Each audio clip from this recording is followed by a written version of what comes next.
네, 사실상 전 국민을 공분케 했던 이른바 비리 유치원 사건.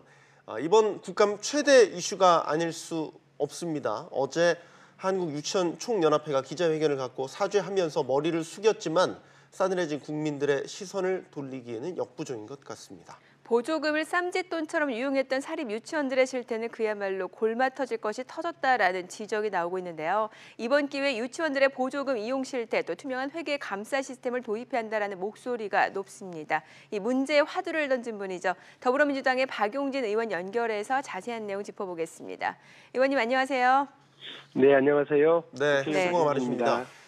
이번 국감에서 지적하신 이른바 비리 유치원 문제가 그야말로 일파만파입니다. 전후 좌우 사정은 다 많은 분들이 아실 것 같고요.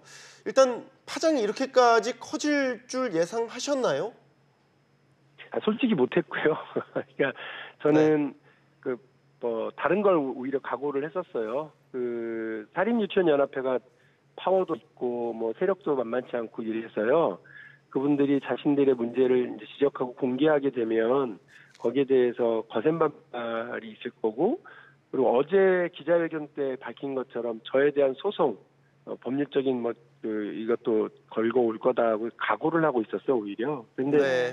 그것도 이제 한다고는 하는데 국민들이 이렇게 같이 응원하고 격려해주고 또 오히려 후원금도 보내주고 이러면서 지치지 말라고 하시니까 또 기운도 많이 납니다. 네. 어제 수원에서 한국유치원총연합회가 이제 긴급 기자회견을 열고 깊이 반성한다, 심려 끼쳐 죄송하다 이런 입장을 밝히지 않았습니까? 어떻게 네. 보셨습니까? 근데 그분들 말은 그렇게 죄송하다고 얘기를 했지만 실제 그 내용을 들여다보면 한번 끝까지 해보자라고 하는 말씀이세요. 그러니까 국민들이 원하는 건 앞으로는 이런 일이 벌어지지 않도록 투명한 국가관리 회계 시스템을 도입하자고 하는 건데 그 부분과 관련해서 본인들과 협의해야 된다는 거잖아요. 그러니까 그 감사를 받아야 되는 주체, 회계 투명성을 보장받아야 되는 주체가 오히려 자기들 입맛에 맞는 회계 시스템을 도입해야 한다라고 하고, 다른 사립 초중고등학교와 다른 공립 유치원들은 다 쓰고 있는 에듀파인이라고 하는 국가관리 회계 시스템은 그냥은 못 쓰겠다 이렇게 얘기하시는 건 지금 국민들의 반발과 분노가 그냥 사그라들고요. 교육부가 다시 자기들 눈치 볼 때까지 기다리겠다는 것밖에 안 됩니다. 저는 그분들의 그런 태도가 잘 이해가 안 되고 용납이 안 됩니다. 네. 그럼 그 비리 적발된 사립 유치원의 명단 공개한 것에 대해서 명예훼손으로 법적 대응을 할지 고민하고 있다고도 밝혔는데 이 부분은 어떻게 받아들이십니까? 그러니까 겉으로는 국민들에게 미안하다면서 문제를 지적한 그 손가락을 부러뜨리고 싶다는 거 아니겠어요? 네. 저뿐만 아니라 이거를 보도한 언론까지 지금 법정 소송으로 가겠다고 하는 건데요. 글쎄요. 일단 개인적으로는 빨리 소송 비용을 마련을 해야 되겠고, 장기적으로는 과연 이분들이 이렇게 나오는 것과 관련해서 국민들이 용납을 하실까? 그런 생각이 듭니다. 이분들은 겉으로는 죄송하다 머리 숙이는 것 같지만 면전에서는 그냥 엎드리고 있지만 뒤에서는 다른 마음을 품고 있다라고 하는 것은 분명한 것 같습니다. 네. 일단 이번 사건을 대하면서 국민들의 일단 첫 번째 분노는 비리가 드러난 그런 유치원, 특히 이제 원장들을 향한 것이겠지만 사실상 2차 분노를 따져본다면 교육당국을 향한 것이 아닐까 싶습니다. 보조금으로 맞습니다. 성인 용품까지 사고 명품 사고 이런 걸 왜 근본적으로 막지 못했냐라는 거죠. 근본 원인 의원께서 보시기엔 뭐가 있습니까? 이제 문제가 두 가지 아니겠습니까? 이런 일이 벌어진 것과 관련해서 국민들에게, 학부모들에게 투명하게 공개를 했었다라면 학부모들의 교육 선택권이 보장되고요. 국민들은 내가 낸 세금이 제대로 쓰였는지를 알 수 있는 알 권리가 보장되는 거였는데 5년, 6년 동안 감사를 해놓고 감사 결과를 투명하게 공개하지 않았기 때문에 국민들이 그동안 깜깜이 몰랐어요. 근데 교육당국은 다 알았고 교육 관료들도 다 알았고요. 그러니까 이게 국민들만 바보 노릇을 하고 있었다고 봐야 되죠.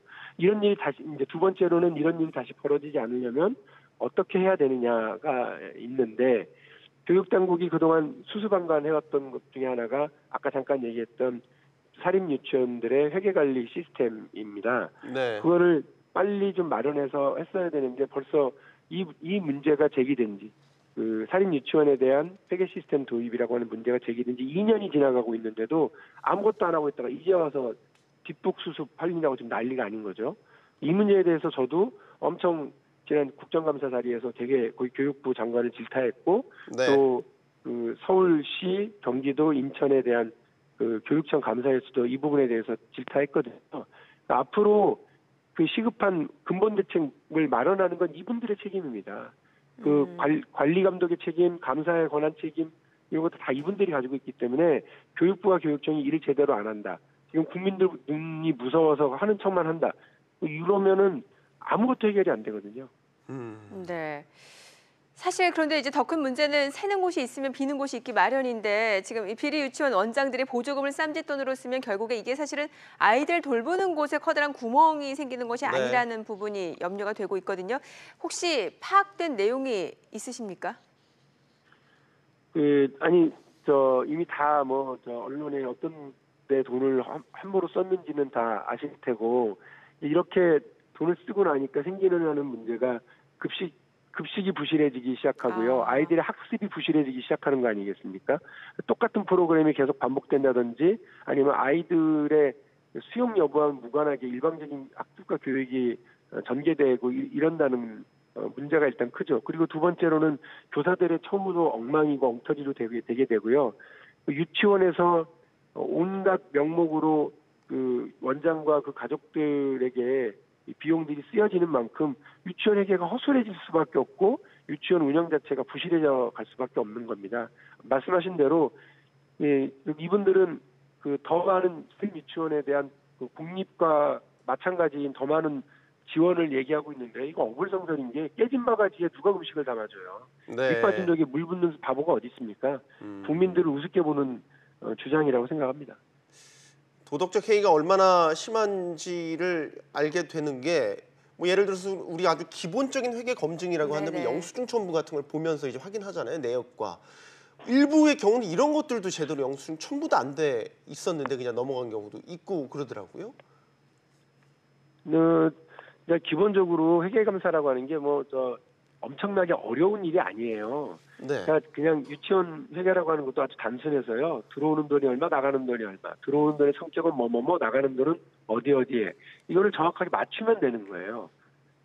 좀 이런 말씀 드리기 죄송한데 사후에라도 좀 맞춰놓으셨어야죠. 그렇지 않고 엉뚱하게 예. 그냥 이렇게 해가지고요.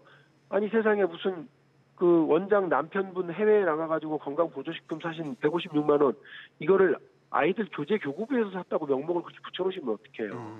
선생님들 무슨 선물이라고 그러면서 명품백을 사가지고 그렇게 기입을 해놓으시면 어떡하자는 겁니까? 그러니까 이런 것들을 지적을 하니까 이거는 우리한테 적합하지 않은 회계 시스템 때문이다라고 얘기를 하는데요. 네. 그러면 이런 비리와 문제점들이 드러나지 않는 회계 시스템을 만들어달라는 건가요? 그런 회계 시스템이 어디 있어요? 문제를 적발하고 문제를 지적하는 게 회계 시스템이지. 네. 그러니까 네. 사립유치원연합회가 아주 엉뚱한 주장하고 요구를 하시는데요. 국민들께서 용납하지 않으실 거라고 봐요. 네. 자, 지금 이 비리 유치원 사건 이후에 실명 공개가 된 유치원도 있습니다만 지금 뭐 경남이라든지 대구 사실 대부분에서는 이 감사 결과를 비실명으로 처리하고 있다고 하는데 이게 개인정보보호법에 위반될 수 있다라는 명분에서인데 자, 그런데 우리 국민들이 이걸 얼마나 이해할 수 있겠습니까? 어떻게 보십니까? 제가 공개하는 가이드라인을 보여드린 거거든요. 네. 무슨 말씀이냐면 개인정보보호법이 있으면 그거는 그 개인의 이름은 안 넣으면 되는 거예요. 그 원장 이름은 제외하고요. 어느 유치원인지 유치원 기관 명칭만 공개하면 되거든요. 그게 감사 결과를 제대로 활용하는 거죠. 감사 결과가 투명하게 공개되어야 국민들이 알 권리를 보장받을 수 있으니까 그 유치원 명칭만 공개하면 되니까요. 그래서 아마 그런 방식으로 박용진 의원이 국회에서 공개한 방식대로 전체를 공개하겠다고 하는 게 어제 교육부의 회의 결과인 걸로 제가 전해 들었거든요. 네. 그렇게 진행을 하는 것이 맞다고 봅니다. 예. 그렇다면 그동안은 법이 없어서 이런 구멍이 생겼냐? 정부가 지난해 사기관의 재무라든지 회계 규칙을 개정을 해서 유치원의 경우도 이제 회계 세입 세출 예산 과목을 새로 만들었다라고 또 전해지고 있는데 올 3월부터 적용 중이었다고 하더군요. 뭐가 문제였을까요? 법이 미비한 걸까요? 아니면 법 위에 날고 있는 원장들이 있었던 걸까요? 지금 어저께 기자회견을 보니까 사립기관의 재무회계 규칙이 자기들한테 적절하지 않다 이런 문제가 생겼다고 얘기를 하시는데요. 네. 그게 뭐 저도 잘 몰라요. 그게 뭔지. 그런데 그 현장에 나갔었던 감사관들에게 전화를 해서 물어봤거든요. 그게 뭡니까? 서류 구비 목록이래요. 네. 한 수십 종류이긴 한데 이러이런 서류를 꼭 구비해 놓으십시오라고 하는 건데 그걸 구비를 못 해놔서 문제가 지적됐다는 거예요. 그거는 그러니까 그거는 지적 정도로 경고 정도로 끝난답니다. 별거 아니래요. 더 중요한 네. 건 돈의 흐름, 회계의 흐름입니다. 돈을 썼으면 그 돈을 쓴 것과 관련해서 증빙 서류를 영수증을 잘 가지고 있어야 되고 목적 외 회계, 목적 외 사용. 그러니까 이 돈은 아이들 먹이는 데 쓰세요 했는데 그걸 다른 데다 썼으면 그건 당연히 문제되고 징계 받아야죠. 그거를 무슨 엉뚱한 회계규칙 문제를 삼고 회계 투명성 그 시스템에 대한 문제로 삼고 이럽니까? 이거는 그냥 상식이에요. 돈을 쓰라고 한 곳에 제대로 써야 되는 거지 엉뚱한 데 써가지고 문제된 것을 왜 그 회계규칙 문제다, 세무규칙 문제다 이렇게 얘기를 하는지 모르겠어요. 네. 55개 유치원을 대상으로 감사를 했는데 54개에서 문제가 적발이 됐단 말이죠. 자, 그러면 이 감사가 진행됐을 때 이 문제가 좀 구체적으로 알려지고 어떤 처벌이 가해졌다라고 하면은 지금까지 이 정도의 비리 유치원을 목도하는 지경까지는 안 오지 않았을 거라는 생각이 들거든요. 감사 이후에 왜 그렇게 조용했던 겁니까? 그거는 교육부 장관하고 교육청에 이제 교육감들에게 물어보셔야 될 일인데 왜 조용히 했는지. 그러니까 네. 사실 2016년에 그 국무조정실이 부패 척결 추진단이라는 걸 만들어서 말씀하신 누리과정을 받고 있는 어린이집하고 유치원을 이렇게 일부를 조사를 했어요. 근데 거의 대부분이 지금 문제가 드러난 거예요. 네. 그러니까 그에 대해서 그러면 이제 이렇게 저렇게 하자라고 해서 그 뭐 특정 감사도 진행되고 그 대책도 마련되기 위해서 회계 시스템 도입을 하자고 이렇게 된 거죠. 그런데 그때 그렇게 문제를 좀 근본적으로 고쳐나가자고 하면서 결정했던 사람들이 지금 하나도 그 제대로 이행되고 있지 못한 겁니다. 네. 그래서 2018년 올해부터 그 사립 유치원들에 대한 회계 시스템 도입하고 시범 실시를 하기로 했는데 그것도 지금 안 되고 있잖아요. 2018년에 2달밖에 안 남았어요. 예. 그래서 교육부 장관한테 그 문제와 관련해서 되게 다그치니까 어떻게 해서든 올해 내에 하겠다라고 답은 저한테 했거든요. 네. 그리고 두 번째로는 교육청과 교육부가 원래 올해 7월 20일쯤에 이런 문제돼 있는 유치원들 명단을 공개하는 문제에 대해서 논의를 했는데 안 한 거예요. 네. 왜 안 했냐 당신들 그랬더니 하시는 말씀이 그거를 달라고 하는 분들한테만 정보 공개 청구를 한 분들한테만 줬대요. 이게 무슨 소리예요? 그럼 그분들이 그걸 어디 가서 공개하겠어요? 소송 당하는데 예. 어디 가서 그걸 공개하겠어요? 그 유치원 연합회한테 시달릴 텐데. 네. 그러니까 국회의원이라는 사람이 국정감사를 통해서 소송을 각오하고 공개를 한 건데 네. 세상에 그거를 교육부 장관과 교육청의 교육감들은 그냥 그동안 손 놓고 수수방관하고 있었다니까 화가 나죠 저도. 저는 이제 소송 걸겠다고 하더라고요. 네, 저에 그래요. 대해서. 예, 그러니까 뭐 기다려야죠. 사태가 뭐 이렇게까지 이제 일파만파로 확산되다 보니까 지금 뭐 국민청원 게시판 같은 경우는 우리 유치원도 조사해달라 막 이런 그럴 식의 수밖에 요구들도 없죠. 지금 예. 빗발치고 있고요. 사립 유치원만 그럴 것이냐, 국공립 유치원은 안전하냐, 못 믿겠다. 여러 가지 얘기들이 나오고 있습니다. 혹시 이번 국감 기간 혹은 앞으로 더 추가로 공개하실 내용이 있을까요, 의원님? 지금 그 사립 유치원들 그 적발 내용들을 따로 지금 그때 제가 다 못 받은 것도 추가로 받고 있는데요. 교육부 당국이 이거를 스스로 공개하겠다고 그러면 제가 굳이 공개할 필요는 없을 것 같다 이런 생각도 들어요. 그래서 조금 더 교육부하고 좀 이야기를 해보도록 하겠습니다. 네, 알겠습니다. 의원님 남은 국감 기간에도 활약 기대하겠습니다. 네, 감사합니다. 네, 고맙습니다. 더불어민주당 예, 박용진 의원과 이번 유치원 사태에 대해서 이야기 나눠봤습니다.